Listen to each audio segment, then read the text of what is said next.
ہنگامہ اور سہراب کی مکاری پچھلی قسط میں آپ نے دیکھی ہی ہوگی۔ پچھلی قسط میں بانو نے اپنے سگے بھائی سہراب کو بے نقاب کیا تھا اور دونوں کے درمیان پستول کی چھینا جھپٹی میں گولی چل گئی تھی۔ قسط 18 میں حویلی کے اندر کوہرام مچ جائے گا کیونکہ بانو کہیں نظر نہیں آئے گی اور جنگل سے اس کا خون آلودہ دوپٹہ برآمد ہوگا۔ سہراب خان اندر سے شدید خوفزدہ ہے کہ کہیں اس کا یہ کالا سچ سب کے سامنے نہ آ جائے، لیکن وہ حویلی والوں کے سامنے خود کو معصوم اور بانو کے لیے فکرمند ظاہر کرنے کا پورا ڈرامہ جاری رکھے گا۔ اس قسط میں سہراب خان کی ماضی کی تمام سازشیں کھل کر سامنے بھی آ جائیں گی۔ حویلی کا کوئی بھی فرد یعنی کہ سربلند خان بھی ابھی تک سہراب کی منافقت سے واقف نہیں ہے۔ وہ یہ سب کچھ سمجھتے ہیں کہ سہراب سربلند کا وفادار ہے، جبکہ حقیقت یہ ہے کہ شیر دل خان کی موت کے پیچھے بھی سہراب کا ہی ہاتھ تھا۔ سہراب نے چالاکی سے سارا الزام تورسم خان پر ڈال دیا تھا تاکہ وہ خود قبیلے کی سرداری اور زمینوں پر قبضہ کر سکے۔ بانو کے سامنے سچ آنے کے بعد اب وہ اس سچ کو چھپانے کے لیے بانو کو کسی خفیہ جگہ پر قید کر سکتا ہے، یا حویلی والوں کو یہ یقین دلانے کی کوشش کرے گا کہ بانو نے خودکشی کی ہے یا وہ کہیں بھاگ گئی ہے۔ بانو کے اچانک لاپتہ ہونے سے سربلند خان شدید صدمے اور ذہنی تناؤ کا شکار ہو جائے گا۔ حویلی کی کچھ خواتین بانو کے غائب ہونے کا ذمہ دار بیا یعنی کہ رابعہ کو ٹھہرانا شروع کر دیں گی، کیونکہ بیا کے حویلی میں آنے کے بعد ہی سے مصیبتوں کا آغاز ہوا ہے۔ بیا خود کو قصوروار سمجھے گی اور اس ہنگامے کے بعد سربلند اور بیا کے درمیان جذباتی تعلق اور کیمسٹری میں ایک نیا موڑ آئے گا، جہاں وہ ایک دوسرے کے دکھ بانٹیں گے۔ ڈرامہ سیریل زنجیریں کا ایپیسوڈ 18 بہت ہی انٹرسٹنگ ہونے والا ہے۔ آنے والے ایپیسوڈ میں تو بہت کچھ دیکھنے کو ملے گا۔ بانو کو لاپتہ ہونے کا ہنگامہ اور سہراب کی مکاری پچھلی قسط میں آپ نے دیکھی ہی ہوگی۔ پچھلی قسط میں بانو نے اپنے سگے بھائی سہراب کو بے نقاب کیا تھا اور دونوں کے درمیان پستول کی چھینا جھپٹی میں گولی چل گئی تھی۔ قسط 18 میں حویلی کے اندر کوہرام مچ جائے گا کیونکہ بانو کہیں نظر نہیں آئے گی اور جنگل سے اس کا خون آلودہ دوپٹہ برآمد ہوگا۔ سہراب خان اندر سے شدید خوفزدہ ہے کہ کہیں اس کا یہ کالا سچ سب کے سامنے نہ آ جائے، لیکن وہ حویلی والوں کے سامنے خود کو معصوم اور بانو کے لیے فکرمند ظاہر کرنے کا پورا ڈرامہ جاری رکھے گا۔ اس قسط میں سہراب خان کی ماضی کی تمام سازشیں کھل کر سامنے بھی آ جائیں گی۔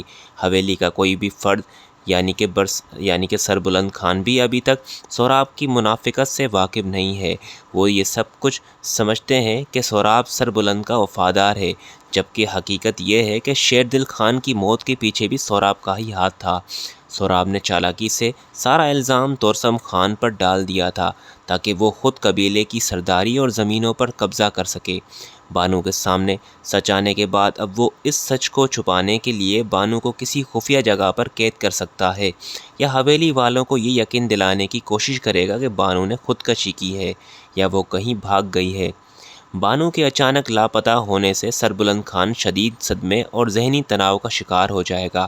حویلی کی کچھ خواتین بانو کے غائب ہونے کا ذمہ دار بیا یعنی کہ رابعہ کو ٹھہرانا شروع کر دیں گی، کیونکہ بیا کے حویلی میں آنے کے بعد ہی سے مصیبتوں کا آغاز ہوا ہے۔ بیا خود کو قصوروار سمجھے گی اور اس ہنگامے کے بعد سربلند اور بیا کے درمیان جذباتی تعلق اور کیمسٹری میں ایک نیا موڑ آئے گا، جہاں وہ ایک دوسرے کے دکھ بانٹیں گے۔ ڈرامہ سیریل زنجیریں کا ایپیسوڈ 18 بہت ہی انٹرسٹنگ ہونے والا ہے۔ آنے والے ایپیسوڈ میں تو بہت کچھ دیکھنے کو ملے گا۔ بانو کو لاپتہ ہونے کا ہنگامہ اور سہراب کی مکاری پچھلی قسط میں آپ نے دیکھی ہی ہوگی۔ پچھلی قسط میں بانو نے اپنے سگے بھائی سہراب کو بے نقاب کیا تھا اور دونوں کے درمیان پستول کی چھینا جھپٹی میں گولی چل گئی تھی۔ قسط 18 میں حویلی کے اندر کوہرام مچ جائے گا کیونکہ بانو کہیں نظر نہیں آئے گی اور جنگل سے اس کا خون آلودہ دوپٹہ برآمد ہوگا۔ سہراب خان اندر سے شدید خوفزدہ ہے کہ کہیں اس کا یہ کالا سچ سب کے سامنے نہ آ جائے، لیکن وہ حویلی والوں کے سامنے خود کو معصوم اور بانو کے لیے فکرمند ظاہر کرنے کا پورا ڈرامہ جاری رکھے گا۔ اس قسط میں سہراب خان کی ماضی کی تمام سازشیں کھل کر سامنے بھی آ جائیں گی۔ حویلی کا کوئی بھی فرد یعنی کہ سربلند خان بھی ابھی تک سہراب کی منافقت سے واقف نہیں ہے۔ وہ یہ سب کچھ سمجھتے ہیں کہ سہراب سربلند کا وفادار ہے، جبکہ حقیقت یہ ہے کہ شیر دل خان کی موت کے پیچھے بھی سہراب کا ہی ہاتھ تھا۔ سوراب نے چالاکی سے سارا الزام تورسم خان پر ڈال دیا تھا تاکہ وہ خود قبیلے کی سرداری اور زمینوں پر قبضہ کر سکے۔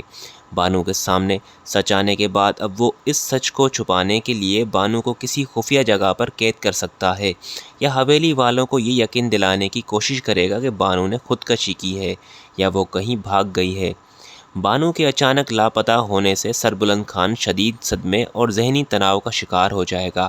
حویلی کی کچھ خواتین بانو کے غائب ہونے کا ذمہ دار بیا یعنی کہ رابعہ کو ٹھہرانا شروع کر دیں گی، کیونکہ بیا کے حویلی میں آنے کے بعد ہی سے مصیبتوں کا آغاز ہوا ہے۔ بیا خود کو قصوروار سمجھے گی اور اس ہنگامے کے بعد سربلند اور بیا کے درمیان جذباتی تعلق اور کیمسٹری میں ایک نیا موڑ آئے گا، جہاں وہ ایک دوسرے کے دکھ بانٹیں گے۔ ڈرامہ سیریل زنجیریں کا ایپیسوڈ 18 بہت ہی انٹرسٹنگ ہونے والا ہے۔ آنے والے ایپیسوڈ میں تو بہت کچھ دیکھنے کو ملے گا۔ بانو کو لاپتہ ہونے کا ہنگامہ اور سوراب کی مکاری پچھلی قسم میں آپ نے دیکھی ہی ہوگی۔ پچھلی قسم میں بانو نے اپنے سگے بھائی سوراب کو بے نقاب کیا تھا اور دونوں کے درمیان پستول کی چھینا جھپٹی میں گولی چل گئی تھی۔ قسط 18 میں حویلی کے اندر کوہرام مچ جائے گا، کیونکہ بانو کہیں نظر نہیں آئے گی اور جنگل سے اس کا خون آلودہ دوپٹہ برآمد ہوگا۔ سوراب خان اندر سے شدید خوفزدہ ہے کہ کہیں اس کا یہ کالا سچ سب کے سامنے نہ آ جائے، لیکن وہ حویلی والوں کے سامنے خود کو معصوم اور بانو کے لیے فکر مند ظاہر کرنے کا پورا ڈرامہ جاری رکھے گا۔ اس قسم میں سوراب خان کی ماضی کی تمام سازشیں کھل کر سامنے بھی آ جائیں گی۔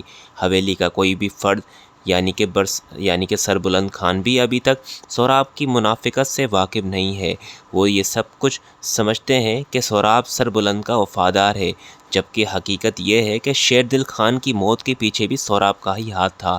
سوراب نے چالاکی سے سارا الزام تورسم خان پر ڈال دیا تھا تاکہ وہ خود قبیلے کی سرداری اور زمینوں پر قبضہ کر سکے۔ بانو کے سامنے سچ آنے کے بعد اب وہ اس سچ کو چھپانے کے لیے بانو کو کسی خفیہ جگہ پر قید کر سکتا ہے، یا حویلی والوں کو یہ یقین دلانے کی کوشش کرے گا کہ بانو نے خودکشی کی ہے یا وہ کہیں بھاگ گئی ہے۔ بانو کے اچانک لاپتہ ہونے سے سربلند خان شدید صدمے اور ذہنی تناؤ کا شکار ہو جائے گا۔ حویلی کی کچھ خواتین بانو کے غائب ہونے کا ذمہ دار بیا یعنی کہ رابعہ کو ٹھہرانا شروع کر دیں گی، کیونکہ بیا کے حویلی میں آنے کے بعد ہی سے مصیبتوں کا آغاز ہوا ہے۔ بیا خود کو قصوروار سمجھے گی